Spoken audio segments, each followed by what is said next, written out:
Hi friends, ഇന്ന് നമുക്കിതാ സിമ്പിളായിട്ടൊരു top തയ്ച്ചാലോ. ഞാൻ കുറേ ആയില്ലേ വീഡിയോയിൽ ചെയ്തിട്ട്. അപ്പോൾ എനിക്കിപ്പോൾ ഒരു തുണി ഇവിടെ നിന്ന് കിട്ടിയാൽ ജസ്റ്റ് എൻ്റെ മോക്കൊരു നമുക്ക് പെട്ടെന്ന് തന്നെ ഒരു സിമ്പിളായിട്ടൊരു ജീനിനെല്ലാം ഇടാൻ പറ്റിയ ടോപ്പ് തയ്ക്കാമെന്നാണ്. അപ്പോൾ ജീനിനല്ല, എൻ്റെ അടുത്തൊരു പാൻറ് ഉണ്ടായിരുന്നു, അപ്പോൾ അതിന് വേണ്ടിയിട്ടാണ് ഈ ടോപ്പ് തയ്ക്കുന്നത് കേട്ടോ. അപ്പോൾ ഈ രണ്ടായിട്ട് മടക്കുക. ശരിക്കും പറഞ്ഞാൽ 1 മീറ്ററോളം ഉണ്ടെങ്കിൽ നമുക്ക് നല്ല കറക്റ്റ് അളവ് കിട്ടും. ഇതിപ്പോൾ നോക്കിയേ, ഇതിന് കറക്റ്റായിട്ടുള്ളൊരു അളവാണ് കേട്ടോ ഈ ഒരു ടോപ്പിന്. ഇത് നമുക്ക് സ്റ്റിച്ച് ചെയ്ത് നോക്കിയാലോ. അപ്പോൾ സ്റ്റിച്ചിങ് എന്ന് പറയാൻ ഒരു തയ്യൽ ചവിട്ടാൻ മാത്രം അറിഞ്ഞാൽ മതി ഈ ഒരു ടോപ്പ് സ്റ്റിച്ച് ചെയ്യാൻ കേട്ടോ. ഞാനിപ്പോൾ ഇത് അളവും കാര്യങ്ങളും ഒന്നും തന്നെ എടുക്കുന്നില്ല. ഈ ഒരു ടോപ്പ് വെച്ച് മുറിക്കുകയാണ് കേട്ടോ ചെയ്യുന്നത്. ഇപ്പോൾ ഞാൻ മടക്കുന്നില്ല, ആദ്യം 2 മടക്കി പിന്നെ ഒന്നും കൂടി മടക്കുക. എന്നിട്ടിതാ നമുക്ക് നെക്ക് കറക്റ്റ് അടയാളപ്പെടുത്തുക. എന്നിട്ട് ഇപ്പുറത്തെ സൈഡിലേക്ക് 1/2 ഇഞ്ച് മാർക്ക് ചെയ്ത് കൊടുക്കുക കേട്ടോ. എന്നിട്ട് ഇതാ ഷോൾഡർ അടയാളപ്പെടുത്തുക. എന്നിട്ട് അതും അങ്ങനെ തന്നെ തയ്യൽ തുമ്പ് എക്സ്ട്രാ മാർക്ക് ചെയ്ത് കൊടുക്കുന്നുണ്ട്. അപ്പോൾ ഷോൾഡറിൻ്റെ അവിടെ നിന്ന് 1/2 ഇഞ്ച് തയ്യൽ തുമ്പും കൂടി കൂട്ടി മാർക്ക് ചെയ്യുന്നുണ്ട്. അപ്പോൾ നെക്കിൻ്റെത് നമ്മൾ ഇതാ ഇപ്പുറത്തേക്ക് നമ്മൾ കൂട്ടുകയാണ് കേട്ടോ ചെയ്യുന്നത്, നെക്കിൻ്റെ തയ്യൽ തുമ്പ്. അത് നിങ്ങൾ നോക്കണേ. എന്നിട്ട് താഴെ കറക്റ്റ് അളവ് തയ്യൽ തുമ്പ് എന്നറിയാൻ നമ്മൾ സ്റ്റിച്ച് ചെയ്ത അളവ് കറക്റ്റ് അടയാളപ്പെടുത്തിയതിന് ശേഷം മേലോട്ട് 1/2 ഇഞ്ചും കൂടി മാർക്ക് ചെയ്ത് കൊടുക്കുന്നുണ്ട് കേട്ടോ. കൈൻ്റെ താഴെ നമ്മളില്ലേ ചെസ്റ്റ് റൗണ്ടിൻ്റെ ഒരു വശം എന്നിട്ട് താഴോട്ടേക്ക് നോക്കി 2 ഇഞ്ച് കൂടുതൽ എടുക്കുന്നുണ്ട്. എന്താ വെച്ചാൽ ഞാൻ വിചാരിച്ച് ഇതിനേക്കാളും കുറച്ചും കൂടി കൂടുതൽ എടുക്കട്ടെ എന്ന് വെച്ചാൽ ഇതാ നോക്കിയേ, ഷേപ്പിൽ സൈഡിലല്ലോ ഒരു 1/2 ഇഞ്ചോളം കൂടുതലേ മാർക്ക് ചെയ്യുന്നുള്ളൂ. പിന്നെ താഴോട്ടേക്ക് ഹിപ്പിൻ്റെ അവിടുന്ന് താഴെ വരെ കിട്ടുന്ന എത്രയാണോ അത്ര മാർക്ക് ചെയ്യുന്നുണ്ട്. പിന്നെ കൈ അടയാളപ്പെടുത്തുന്ന കറക്റ്റ് നോക്കി ഇതാ സ്റ്റിച്ചിങ് എവിടെയാണോ ഉള്ളത് അത് കറക്റ്റ് ഇതിങ്ങനെ വെച്ച് അടയാളപ്പെടുത്തി കൊടുക്കുക. അപ്പോൾ ഓക്കെ, ഇപ്പോൾ ഇതാ സ്റ്റിച്ച് ചെയ്യേണ്ടത്. അപ്പോൾ അതിന് പുറമേ തയ്യൽ തുമ്പ് വേണ്ടേ, തയ്യൽ തുമ്പ് ഇതിങ്ങനെ നമ്മൾ 1/2 ഇഞ്ചോളം നമ്മൾ പുറമേയും കൂടി അടയാളപ്പെടുത്തി കൊടുക്കുന്നുണ്ട്. പിന്നെ ഞാൻ നിങ്ങളോട് ടാപ്പ് എടുക്കുന്നില്ല എന്ന് പറഞ്ഞിട്ട്, അപ്പം നെക്ക് ഞാൻ വിചാരിച്ച് വേറൊരു മോഡൽ ചെയ്യാമെന്ന് വെച്ചിട്ടാണ് കേട്ടോ ടാപ്പ് എടുക്കുന്നത്. 5 ഇഞ്ച് താഴെയും അതേപോലെ 2.25 ഇഞ്ച് സൈഡോട്ടും കൂടി എന്താ പറയുക നെക്ക് വിടുത്തില്ലേ അതും കൂടി അടയാളപ്പെടുത്തുന്നുണ്ട്. അപ്പം ഞാൻ ഇപ്പോൾ നിങ്ങളിപ്പോൾ ടാപ്പ് എടുക്കാണ്ടായിരുന്നെങ്കിൽ ആ നെക്ക് എന്താണോ അത് കറക്റ്റ് വെച്ചിട്ട് നമുക്ക് മാർക്ക് ചെയ്യാം കേട്ടോ. അപ്പം ബാക്ക് നെക്ക് ഒരു 2 ഇഞ്ചോട് ഞാൻ താഴ്ത്തിയിട്ട് ലെങ്ത്ത് ബാക്ക് നെക്ക് ലെങ്ത്ത് ഇല്ലേ അത് 2 ഇഞ്ചാണ് കേട്ടോ മാർക്ക് ചെയ്യുന്നത്. അപ്പോൾ ഞാൻ വിചാരിച്ചതാ ഞാൻ ചെയ്യുന്നൊരു മോഡലെന്ന് വെച്ച് ഇത് ആദ്യം റൗണ്ട് ആക്കിയിട്ട് പിന്നെ നമ്മൾ വി ഇല്ലേ വി ആകൃതിയുള്ള ഒരു നെക്ക് ചെയ്യാമെന്നാണ് വിചാരിക്കുന്നത്. ഇപ്പോൾ ഞാൻ ജസ്റ്റ് വെറുതെ ഒന്ന് മാർക്ക് ചെയ്യുന്നതാണ് കേട്ടോ. ക്യാൻവാസിലാണ് കറക്റ്റ് മാർക്ക് ചെയ്തിട്ട് കട്ട് ചെയ്യുന്നത്. ഞാൻ കാണിച്ചു തരാം കേട്ടോ. പിന്നെ എന്നിട്ട് തയ്യൽ തുമ്പിലൂടെയാണ് ഇത് കട്ട് ചെയ്യേണ്ടത്. നമ്മൾ തയ്യൽ തുമ്പ് വെച്ചിട്ടില്ല, അടിക്കേണ്ട ഒരു ഇതിലല്ലേ തയ്യൽ തുമ്പ് അടിക്കേണ്ടത്. ഞാൻ നിങ്ങൾക്ക് കാണാൻ വേണ്ടിയിട്ടൊന്ന് മാർക്ക് ചെയ്തതേ ഉള്ളൂ. തയ്യൽ തുമ്പിലൂടെ കറക്റ്റ് കട്ട് ചെയ്തെടുക്കുക. അപ്പോൾ സൈഡിലൊന്നും തീരെ ഇല്ല, എന്താ വെച്ചാൽ കട്ട് ചെയ്യാൻ പീസ് ഇതൊരു 3/4 മീറ്റർ മാത്രമേ ഉള്ളൂ ഈ തുണി. അപ്പോൾ നിങ്ങൾ എടുക്കുന്നേരം 1 മീറ്റർ എടുക്കുക. ഇതൊരു 12 വയസ്സുള്ളൊരു കുട്ടിക്ക് ഒരു ഷോർട്ടല്ല ഒരു മുട്ടിന് കുറച്ച് മുകളിലുള്ളൊരു ടോപ്പാണ് കേട്ടോ. ഇനി നോക്കിയാൽ കൈ ഇതിങ്ങനെ തന്നെ താഴെയുള്ള പീസില്ലേ അതിപ്പോൾ 4 മടക്കല്ലേ ഉണ്ടാവുക. ആ കറക്റ്റ് അതങ്ങനെ മടക്കി വെച്ചതിന് ശേഷം ഇതാ നോക്കിയേ, ഇത് താഴോട്ടേക്ക് കൈ എത്രയാണോ വേണ്ടത് താഴോട്ടേക്ക് തയ്യൽ തുമ്പ് കറക്റ്റ് തയ്യൽ തുമ്പും അതേപോലെ അടിച്ചിട്ട് കിട്ടേണ്ട ഒരളവും പിന്നെ തയ്യൽ തുമ്പ് ഇപ്പുറത്തേക്ക് മാർക്ക് ചെയ്തിട്ടുണ്ട്. എന്നിട്ട് തയ്യൽ തുമ്പിലോട്ട് ഇതാ മേലെ വരെ നമുക്ക് ഷേപ്പാക്കിയിട്ട് മാർക്ക് ചെയ്ത് കൊടുക്കാം കേട്ടോ. എന്നിട്ട് ഇതാ കറക്റ്റ് വെച്ച് നോക്കുക. അപ്പോൾ കറക്റ്റ് ആണെങ്കിൽ നമുക്കിതൊന്ന് കട്ട് ചെയ്തെടുക്കാം കേട്ടോ. അങ്ങനെ കട്ട് ചെയ്തെടുത്ത് ഏകദേശം ഇതിൻ്റെ പണി കഴിഞ്ഞ് നമുക്ക് ക്യാൻവാസും കട്ട് ചെയ്യണം. ബാക്ക് നെക്കിന് വേണ്ട ക്രോസ് പീസും കൂടി കട്ട് ചെയ്യുന്നുണ്ട്. അത് ഞാൻ എക്സ്ട്രാ പീസ് എന്ന് വെച്ചാൽ വൈറ്റ് വേറെ തുണിയാണ് കേട്ടോ എടുക്കുന്നത്. അപ്പോൾ ക്യാൻവാസിൽ നോക്കിയേ നെക്ക് മാർക്ക് ചെയ്ത് കൊടുത്തേ. ആദ്യം നമ്മൾ നെക്ക് ഉള്ളിൽ മാർക്ക് ചെയ്ത് അതിന് ശേഷം 1 ഇഞ്ച് അകലത്തിൽ റൗണ്ടാക്കി കൊടുക്കുക കേട്ടോ. അത് നമുക്ക് ആവശ്യമുള്ള വശം ഈ ഉള്ളിലുള്ളതാണ് കറക്റ്റ് നെക്ക് ഞാൻ മാർക്ക് ചെയ്തത്. 2.25 ഇഞ്ച് വീതിയും 2.25 നമ്മളിപ്പോൾ തുണിയിലല്ല മാർക്ക് ചെയ്തത്. അപ്പോൾ ഇതിൽ ക്യാൻവാസിലാണ് എത്രയാണ് കിട്ടേണ്ട കറക്റ്റ് അളവാണ് മാർക്ക് ചെയ്യേണ്ടത്. അപ്പോൾ 2.5 വീതിയിലാണ് മാർക്ക് ചെയ്തത്. എന്നിട്ട് എക്സ്ട്രാ തുണിയിൽ നമ്മൾ അയൺ ചെയ്തതിന് ശേഷം ഒരു 1/2 ഇഞ്ച് മാത്രം തുണി വെച്ചതിന് ശേഷം ബാക്കിയെല്ലാം കട്ട് ചെയ്ത് കളയുന്നുണ്ട്. എന്നിട്ട് മിഷീനിൽ നമുക്കൊരു ഫുള്ളായിട്ടൊന്ന് സ്റ്റിച്ച് ചെയ്ത് കൊടുക്കുക ചുറ്റും. എന്നിട്ട് മദ്യം ഞാൻ നടുവിലില്ലേ നമ്മുടെ സെൻറ്റർ അടയാളപ്പെടുത്തി കൊടുക്കുന്നുണ്ട് കട്ട് ചെയ്തിട്ട്. എല്ലാം എന്താ വെച്ചാൽ പറയുന്നതെല്ലാം വിട്ട് പോകുന്നു സംസാരിക്കുന്നേരം. ഇനിയിപ്പോൾ നമ്മുടെ നല്ല പീസില്ലേ ഫ്രണ്ട് പീസിൻ്റെ നല്ല വശവും ക്യാൻവാസിൻ്റെ നല്ല വശം. അപ്പോൾ ഫ്രണ്ട് പീസിൽ നമ്മൾ മധ്യവശം അടയാളപ്പെടുത്തി കൊടുക്കണേ. 2 വി ആയിട്ട് അടയാളപ്പെടുത്തിയതിന് ശേഷം അവിടുന്ന് താഴോട്ടേക്ക് ഒരു സ്റ്റിച്ച് കൊടുക്കുക കേട്ടോ. ഫ്രീ ആയിട്ടൊരു സ്റ്റിച്ച് കൊടുക്കുക. ലൂസ് സ്റ്റിച്ച് കൊടുത്താലും മതി. എന്താ വെച്ചാൽ അങ്ങോട്ടും ഇങ്ങോട്ടും നെക്ക് അങ്ങോട്ടും ഇങ്ങോട്ടും മാറിപ്പോകുന്നതിനാണ് ആ സ്റ്റിച്ച് കൊടുക്കുന്നത്. എന്നിട്ട് ഈ ക്യാൻവാസിൻ്റെ ആ തറ്റ വെച്ചിട്ട് നമുക്ക് സ്റ്റിച്ച് ചെയ്ത് കൊടുക്കുക. അപ്പോൾ കോർണറിൻ്റെ അവിടെ എല്ലാം വരുന്നത് കറക്റ്റ് കുത്തി വെച്ചിട്ട് മാറ്റി വെച്ചിട്ട് സ്റ്റിച്ച് ചെയ്ത് കൊടുക്കണം കേട്ടോ. കുത്തി വെച്ചിട്ട് ഇങ്ങനെ നീക്കി വെച്ച് കൊടുക്കുക. അപ്പോൾ സൂചി കുത്താണ്ട് നമ്മൾ നീക്കി കഴിഞ്ഞാൽ ആ കോർണറിൽ നിന്ന് അങ്ങോട്ടും ഇങ്ങോട്ടും മാറിപ്പോകാൻ സാധ്യതയുണ്ട്. അതുകൊണ്ടാണ് ഇങ്ങനെ കുത്തി വെച്ചിട്ട് തന്നെ നമ്മൾ നീക്കി കൊടുക്കണം എന്ന് പറയുന്നത് കേട്ടോ. പിന്നെ ഇതാ എൻ്റെ ചാനൽ സബ്സ്ക്രൈബ് ചെയ്യാതെ കാണുന്ന മുഴുവൻ കൂട്ടുകാരും എല്ലാവരും തന്നെ സബ്സ്ക്രൈബ് ചെയ്ത് കാണണേ. പിന്നെ ഇതാ ഇങ്ങനത്തെ ഈ ഒരു ടോപ്പിന് നമുക്ക് അളവെടുത്തിട്ട് ചെയ്യണം എന്ന് നിങ്ങൾക്ക് അഭിപ്രായം ഉണ്ടെങ്കിൽ നിങ്ങളൊന്ന് കമൻ്റ് ആക്കണേ. ഞാനൊരു വീഡിയോ അളവെടുത്തിട്ട് ചെയ്യുന്നത് ഞാൻ കാണിക്കാം. ഇതിപ്പോൾ സ്റ്റിച്ചിങ് എത്ര അറിയാത്തവർക്ക് പെട്ടെന്ന് തന്നെ സ്റ്റിച്ച് ചെയ്യാൻ പറ്റുന്നുള്ള രീതിയിൽ ഞാൻ കാണിച്ചു തരുന്നതാണ് കേട്ടോ. എന്നിട്ട് ഒരു 1/4 ഇഞ്ച് മാത്രം അവിടെ ബാക്കി വെച്ചിട്ട് ബാക്കിയൊക്കെ നമുക്ക് കട്ട് ചെയ്ത് കളയാം കേട്ടോ. എവിടം വരെ സ്റ്റിച്ച് ചെയ്ത് ആയ ഒരു വശം വരെ നമുക്കിതിങ്ങനെ കട്ട് ചെയ്ത് കളയാം. പിന്നെ നമ്മൾ ഈ ചുറ്റും ഓരോരോ കട്ട് കൊടുക്കണേ. ഞാൻ ഇപ്പോൾ എല്ലാ നെക്കിലും ചെയ്യുന്നില്ലേ. അപ്പോൾ നിങ്ങൾ എൻ്റെ മുന്നേയുള്ള വീഡിയോ എല്ലാം കണ്ടാൽ നിങ്ങൾക്കറിയാൻ പറ്റില്ല. ചുറ്റും ഓരോ ചെറിയ ഇപ്പോൾ കോർണറിൻ്റെ അവിടെ എല്ലാം കറക്റ്റ് കട്ട് കൊടുക്കുക. പിന്നെ ഇതാ ഫുൾ ബാക്കോട്ടേക്ക് മടക്കിയിട്ട് കോർണറിൻ്റെ അവിടെ എല്ലാം ഷാർപ്പുള്ളത് പെൻസിലാ എന്തെങ്കിലും വെച്ചിട്ടൊന്ന് കോണാക്കി കൊടുക്കുക കേട്ടോ. എന്നിട്ടൊന്ന് ഇസ്തിരി ഇട്ട് കൊടുക്കുക. എന്നിട്ട് നമുക്ക് സ്റ്റിച്ച് ചെയ്യാം. എന്നാൽ കറക്റ്റ് അങ്ങോട്ടും ഇങ്ങോട്ടും മാറിപ്പോവില്ല. എന്താ വെച്ചാൽ ബാക്കിലെ പീസ് കാണാനേ പാടില്ല. ആ ഒരു രീതിയിൽ വേണം നമ്മൾ അടിക്കാനായിട്ട്. അങ്ങനെ ടോപ്പ് സ്റ്റിച്ച് കൊടുക്കുക കേട്ടോ. നമ്മളിപ്പോൾ ടോപ്പ് സ്റ്റിച്ച് കൊടുത്താൽ തന്നെ നല്ല ഭംഗിയായിരിക്കും കേട്ടോ. നെക്കെല്ലാം കാണാൻ ഇതിപ്പോൾ ഈ ഒരു ടോപ്പിൻ്റെ വെച്ചാൽ നെക്ക് സ്റ്റിച്ച് ചെയ്ത് കഴിഞ്ഞാൽ കഴിഞ്ഞ് വേറെ കാര്യമായിട്ടുള്ള സ്റ്റിച്ചും കാര്യങ്ങളൊന്നുമില്ല നെക്ക് കഴിഞ്ഞ് കഴിഞ്ഞാൽ. പിന്നെ എന്നാൽ ഷോൾഡർ യോജിപ്പിച്ച് കൈയും വെച്ച് ഫുൾ സൈഡും സ്റ്റിച്ച് ചെയ്ത് കഴിഞ്ഞാൽ നമ്മുടെ സ്റ്റിച്ചിങ് മൊത്തം കഴിഞ്ഞ്. നമ്മൾ നെക്ക് ഇതാ ടോപ്പ് സ്റ്റിച്ച് കൊടുക്കുന്നത് അങ്ങനെ തന്നെ നിങ്ങൾ കോർണറിൻ്റെ അവിടെ എല്ലാത്തിക്കന്നെ കുത്തി വെച്ചതിന് ശേഷം മാത്രം സ്റ്റിച്ച് ചെയ്യുക കേട്ടോ. ഇതാ എൻ്റെ പഴയ മെഷീനാണിത്.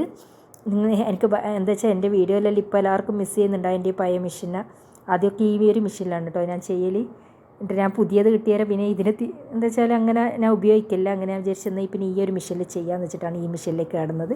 ഇനി ഇതാ ക്രോസ് പീസ് എടുത്തിട്ടുണ്ട് കേട്ടോ. ബാക്കിലേക്ക് വെക്കാനായിട്ട് ഒരു 1/4 ഇഞ്ച് മടക്കിയതിന് ശേഷം ഒന്ന് സ്റ്റിച്ച് ചെയ്ത് കൊടുക്കുന്നുണ്ട്. ഒരു വശം മാത്രം. എന്നിട്ട് അങ്ങനെ ഫുള്ളായിട്ടൊന്ന് സ്റ്റിച്ച് ചെയ്ത് കൊടുക്കുക.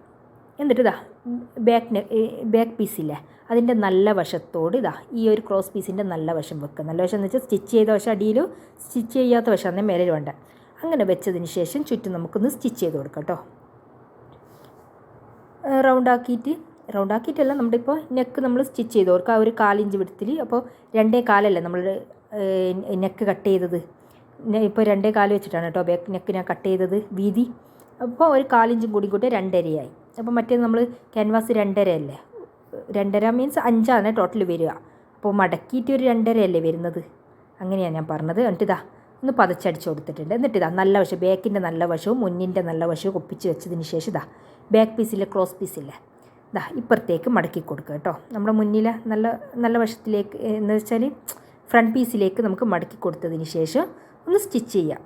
അപ്പോൾ ഷോൾഡർ ഇങ്ങനെ നമ്മുടെ ഷോൾഡറിൻ്റെ ഈ ഒരു ഫിനിഷിങ്ങിന് വേണ്ടിയിട്ടാണ് കേട്ടോ ഈ ഒരു സ്റ്റിച്ച് ചെയ്യുന്നത്. അല്ലെങ്കിൽ ഷോൾഡർ അടിച്ചത് നമ്മുടെ ഈ നെക്കിൻ്റെ സൈഡിലോട്ട് ഷോൾഡറിൻ്റെ അടിപ്പ് നമുക്ക് കാണും. അപ്പോൾ അങ്ങനെ കാണാതിരിക്കാൻ വേണ്ടിയിട്ടാണ് ഈ ഒരു സ്റ്റിച്ച് കൊടുക്കുന്നത് കേട്ടോ. അങ്ങനെ 2 സൈഡും ഇതേ ലെവലിൽ തന്നെ വെച്ചിട്ട് ഇതാ നല്ല വശവും വെച്ച് ആ ക്രോസ് പീസ് ഫ്രണ്ട് ഭാഗത്തേക്ക് മടക്കിയതിന് ശേഷം സ്റ്റിച്ച് ചെയ്യാം. അപ്പോൾ ഈ സ്റ്റിച്ചെല്ലാം കഴിഞ്ഞിട്ട് നമ്മൾ നിവർത്തി കഴിഞ്ഞാൽ നല്ല ഫിനിഷിങ് കിട്ടും കേട്ടോ. അതിന് വേണ്ടിയിട്ടാണ് ഇത് ചെയ്യുന്നത്. അപ്പോൾ എന്ത് നമ്മൾ സ്റ്റിച്ച് ചെയ്യുന്നേരും 2 സ്റ്റിച്ച് കൊടുക്കുക. പിന്നെ ഇതാ സബ്സ്ക്രൈബ് ചെയ്യാതെ കാണുന്ന മുഴുവൻ കൂട്ടുകാരൊന്ന് സബ്സ്ക്രൈബ് ചെയ്തേ. പിന്നെ നിങ്ങൾ ലൈക്ക് ചെയ്യുക. നിങ്ങളുടെ വിലയേറെ കമൻസ് ഞാൻ പ്രതീക്ഷിക്കുന്നുണ്ട് കേട്ടോ. ഇനി ഇതാ ബാക്കിലെല്ലാം ഒരു 1/4 ഇഞ്ച് വെച്ചിട്ട് ഞാനിന്ന് സ്റ്റിച്ച് ചെയ്ത് കൊടുക്കുന്നുണ്ട് കേട്ടോ. അപ്പോൾ അന്നേരം ക്രോസ് പീസായിട്ട് പതിനേക്കും. അതേപോലെ നമ്മൾ ഫ്രണ്ട് പീസിൽ നമ്മൾ ടോപ്പ് സ്റ്റിച്ച് മാത്രമല്ലേ കൊടുത്തിട്ടുള്ളൂ. അപ്പോൾ ക്യാൻവാസ് ബാക്കിലുണ്ട്. അപ്പോൾ അതൊന്ന് ഹെമ്മിങ് ചെയ്ത് കൊടുക്കുക കൈ കൊണ്ട് കേട്ടോ. ഇനി കൈ ഒരു 1/2 ഇഞ്ച് മടക്കി അടിക്കുന്നുണ്ട്. അപ്പോൾ ഇത് തേര് വശമല്ലേ, അതുകൊണ്ട് ഞാനിത് ഒരു 1/2 ഇഞ്ച് മാത്രമേ മടക്കി അടിക്കുന്നുള്ളൂ. എന്നുവെച്ചാൽ അത്രയേ പീസുള്ളൂ. അപ്പോൾ കുട്ടികൾക്കെല്ലാം ഒരു 4-4.5 ഇഞ്ചോളേ കൈ വരുന്നുള്ളൂ ഇത്. അതുകൊണ്ടാണ് കേട്ടോ അങ്ങനെ ചെയ്യുന്നത്. എന്നിട്ട് കൈ ഇങ്ങനെ വെച്ചതിന് ശേഷം നമ്മൾ ഫ്രണ്ടിലുള്ള 2 വശവും ഒരുമിച്ച് മടക്കി വെക്കുക. അപ്പോൾ അതൊന്നും കുഴിച്ച് മുറിക്കുകയോ ഒന്നും ചെയ്തിട്ടില്ല. നമ്മൾ അളവെടുക്കുകയോ ഒന്നും ചെയ്യാണ്ടല്ലേ നമ്മൾ ചെയ്തിനി. അപ്പോൾ ജസ്റ്റ് ഒന്ന് ഞാൻ കുഴിച്ച് മുറിക്കുന്നുണ്ട്. അതുപോലെ തന്നെ ഫ്രണ്ടിൻ്റെ കയ്യും അങ്ങനെ തന്നെ. എന്നാൽ ഫ്രണ്ട് 2 വശവും ഒരുമിച്ച് വെച്ചിട്ട് ചെറുങ്ങനെ ഒന്ന് കുഴിച്ച് മുറിച്ച് അത് ഞാൻ വീഡിയോയിൽ എടുക്കാൻ വിട്ടുപോയി. അപ്പോൾ അതായിരിക്കെങ്കിലും അത് മനസ്സിലായിട്ടില്ലെങ്കിൽ എൻ്റെ മുന്നിലുള്ള വീഡിയോ എല്ലാം കണ്ടു കഴിഞ്ഞാൽ നിങ്ങൾക്ക് മനസ്സിലാവും എങ്ങനെയാണ് ഫ്രണ്ടിൻ്റെ കൈയെല്ലാം കുഴിച്ച് മുറിക്കേണ്ടതെന്നുള്ളത്. ഇതാ നോക്കിയേ. എന്നിട്ട് മധ്യത്തിൽ വെച്ചിട്ട് നമുക്ക് സ്റ്റിച്ച് ചെയ്ത് കൊടുക്കുക കേട്ടോ. 2 സൈഡും അങ്ങനെ ഈ 2 സ്റ്റിച്ച് വീതം കൊടുക്കുക. ഇനിയും ഞാൻ പറയട്ടെ, എൻ്റെ വീഡിയോയിൽ എന്തെങ്കിലും പ്രശ്നം എന്നറിയാൻ നിങ്ങൾക്ക് മനസ്സിലാകാത്തുണ്ടെങ്കിൽ നിങ്ങൾ കമൻ്റ് ആക്കുക. ഞാൻ ഇത് പെട്ടെന്ന് എടുത്തൊരു വീഡിയോ ആണ് കേട്ടോ. ഇന്ന് പെട്ടെന്ന് രാവിലെ തോന്നിയെന്നാൽ പിന്നെ ഒരു ടോപ്പ് അടിക്കുന്ന വീഡിയോ ഇട്ടാലോ എന്ന് വെച്ചിട്ട് പെട്ടെന്ന് മുമ്പിൽ കണ്ട ഏതാ തുണി അത് എടുത്തിട്ടൊന്ന് സ്റ്റിച്ച് ചെയ്തിട്ടിട്ടത് കേട്ടോ. അപ്പോൾ ഒരു പാവാടയും ബ്ലൗസും ഇല്ല നമ്മുടെ ട്രഡീഷണൽ ആയിട്ടുള്ള, അതാണ് ഞാൻ ഇടാൻ ശരിക്കും പറഞ്ഞാൽ വിചാരിച്ചത്. അപ്പോൾ അതിൻ്റെ കംപ്ലീറ്റ് ആയിട്ടില്ല കേട്ടോ അതിൻ്റെ പണി, അതുകൊണ്ട് അത് ചെയ്യാതിരുന്നത്. അങ്ങനെ ഇത് പെട്ടെന്ന് ഇപ്പോൾ കുറച്ച് ദിവസമായില്ലേ വീഡിയോ ഇട്ടിട്ട്, അങ്ങനെ ഇട്ടതാണ്. പിന്നെ നിങ്ങളെല്ലാം എന്നെ മറന്നു എന്ന് തോന്നുന്നത്. ആരും എൻ്റെ വീഡിയോയിൽ ഇപ്പോൾ വ്യൂസ് എല്ലാം വളരെ കുറവാണ്. പ്ലീസ് എല്ലാവരും കാണാൻ നിങ്ങളുടെ ഫ്രണ്ട്സിലെല്ലാം ഷെയർ ചെയ്ത് കൊടുക്കണേ. പിന്നെ എല്ലാവരും ഒന്ന് സബ്സ്ക്രൈബും ചെയ്ത് കാണാൻ ശ്രമിക്കുക. എന്താ വെച്ചാൽ സബ്സ്ക്രൈബ് ചെയ്യുന്നതിന് ക്യാഷ് ചിലവൊന്നും ഇല്ലല്ലോ. ജസ്റ്റ് വീഡിയോ കാണുക, എന്നിട്ടൊന്ന് സബ്സ്ക്രൈബ് ബട്ടൺ നിൽക്കുക, അതുപോലെ നിങ്ങളെ ലൈക്ക് ബട്ടണും. ഇതാ നോക്കിയേ, എൻ്റെ കയ്യെല്ലാം ഇവിടെ സ്റ്റിച്ച് ചെയ്ത് കഴിഞ്ഞിട്ടുണ്ട്. നമ്മുടെ സൈഡ് ഇതാ അരയിഞ്ച് വെച്ചിട്ട് ഞാനിതാ കൈ മുതൽ താഴോട്ട് വരെ അരയിഞ്ച് വെച്ചിട്ടൊന്ന് ഫ്രീ ആയിട്ടൊന്ന് സ്റ്റിച്ച് ചെയ്ത് കൊടുത്താൽ മതി മൊത്തം. പിന്നെ എനിക്ക് കാര്യമായിട്ടുള്ള പണിയൊന്നുമില്ല. ഇതാ ഫുൾ അങ്ങ് സ്റ്റിച്ച് ചെയ്ത് കൊടുത്തു കഴിഞ്ഞാൽ ഒരു പണി കഴിഞ്ഞു. എന്താ വെച്ചാൽ ഇതൊരു ബനിയനല്ല, ഇത് തുണിയെ നമ്മൾ കോട്ടണിൽ പെട്ടൊരു തുണിയാണ് കേട്ടോ. അതുകൊണ്ട് ഞാൻ എന്താക്കുന്നത്, ഇപ്പോൾ സൈഡിൽ ഓപ്പൺ കൊടുക്കണമെങ്കിൽ അവിടെ ഇപ്പോൾ 1 ഇഞ്ചോളം എക്സ്ട്രാ പീസ് വേണം. അതുകൊണ്ട് ഞാൻ എന്താ വെച്ചാൽ സൈഡ് ഓപ്പൺ അല്ല കേട്ടോ കൊടുക്കുന്നത്. ഞാൻ വെച്ചാൽ ഫ്രണ്ടിലൊന്ന് ഒരു ഓപ്പൺ കൊടുക്കാം. എന്താ വെച്ചാൽ സൈഡ് ഓപ്പൺ ടോപ്പ് അധികം നമ്മൾ കാണുന്നുണ്ടല്ലേ. ഞാൻ വെച്ചാൽ ഫ്രണ്ടിലൊരു ഓപ്പൺ കൊടുക്കാം. അപ്പോൾ ഞാനൊരു ഓപ്പണിൻ്റെ വീഡിയോ ഞാൻ ഇതിന് മുമ്പേ കഴിഞ്ഞ വീഡിയോയിൽ ഞാൻ ഇപ്പോൾ ഓപ്പൺ 3 തരത്തിൽ ഓപ്പൺ കൊടുക്കുന്നത് ചെയ്തിട്ടുണ്ട്. അപ്പോൾ അതിലുള്ള ഒരു ഓപ്പൺ കേട്ടോ ഇവിടെ കൊടുക്കുന്നത്. ഇതാ സെൻറ്ററിൽ ഇതിങ്ങനെ മടക്കിയതിന് ശേഷം സെൻറ്റർ അടയാളപ്പെടുത്തി കൊടുക്കുക.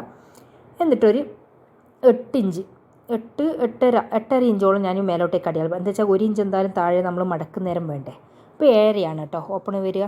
അപ്പോൾ ഓപ്പൺ നിങ്ങൾ അധികം ചാക്കി കൊടുക്കണ്ട.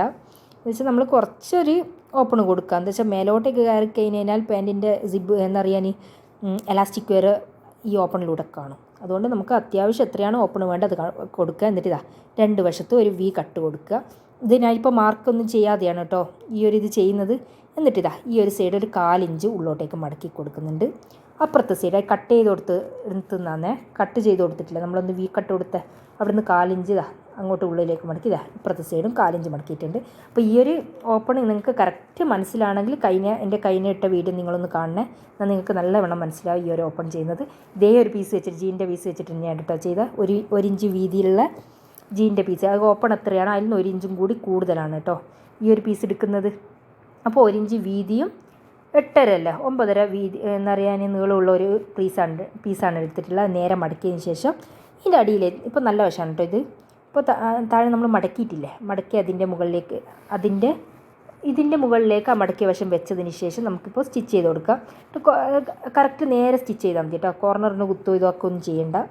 എന്നിട്ട് അവിടെ എത്തിക്കഴിഞ്ഞാൽ ഈ ഓപ്പണിൻ്റെ അവിടെ എത്തിക്കഴിഞ്ഞാൽ അവിടെ നിർത്തി വെക്കുക. എന്നിട്ട് മാറ്റി അപ്പുറത്തെ സൈഡ് അതുപോലെ തന്നെ സ്റ്റിച്ച് ചെയ്തിട്ട് ഇതാ ഈ ഒരു വി ഷേപ്പ് ഉള്ളിലേക്കേക്ക് മടക്കിയിട്ട് ഇതാ ബാക്ക് വശത്തുനിന്ന് അത് തമ്മിൽ ഒന്ന് സ്റ്റിച്ച് ചെയ്ത് കൊടുക്കുക കേട്ടോ. ഇതിപ്പോൾ പറഞ്ഞുതരാൻ എന്താ വെച്ചാൽ എനിക്ക് ഒരു കൺഫ്യൂഷനായിപ്പോയി. അപ്പോൾ നിങ്ങൾ ഈ ഓപ്പൺ കറക്റ്റ് കാണണമെങ്കിൽ കഴിഞ്ഞ വീഡിയോ കാണുക, എന്നാൽ നിങ്ങൾക്ക് കറക്റ്റ് ഈ ഓപ്പൺ എങ്ങനെയാണ് ചെയ്യുന്നതെന്നുള്ള മനസ്സിലാവും. പിന്നെ ഇതാ താഴെ ഇനി മടക്കി അടിക്കണ്ടേ, അതും കൂടി ഇതാ ഇങ്ങനെ ഒന്ന് മടക്കിയിട്ട് ഫുള്ളായിട്ടൊന്ന് അടിക്കുക. എന്നിട്ട് ഇതാ ലാസ്റ്റ് അപ്പുറത്തെ സൈഡിലെത്തുന്ന നേരം നോക്കിയേ 2 സൈഡും കറക്റ്റ് അളവാന്ന് നോക്കുക. എന്നിട്ടൊന്ന് മടക്കി അടിച്ചു കൊടുക്കുക. അങ്ങനെ ഇതാ നമ്മൾ ടോപ്പിൻ്റെ ഫുൾ പണി ഇവിടെ കഴിഞ്ഞിട്ടുണ്ട്. നിങ്ങൾക്കെല്ലാവർക്കും ഈ ഒരു ടോപ്പ് ഇഷ്ടമായെന്ന് കരുതുന്നു. ഇനിയും നല്ല നല്ല വീഡിയോയുമായി ഞാൻ വീണ്ടും വരാം. അതുവരെ നിങ്ങളെല്ലാവരും എൻ്റെ വീഡിയോ ലൈക്ക് ചെയ്യുക, ഷെയർ ചെയ്യുക, കമൻ്റ് ആക്കുക.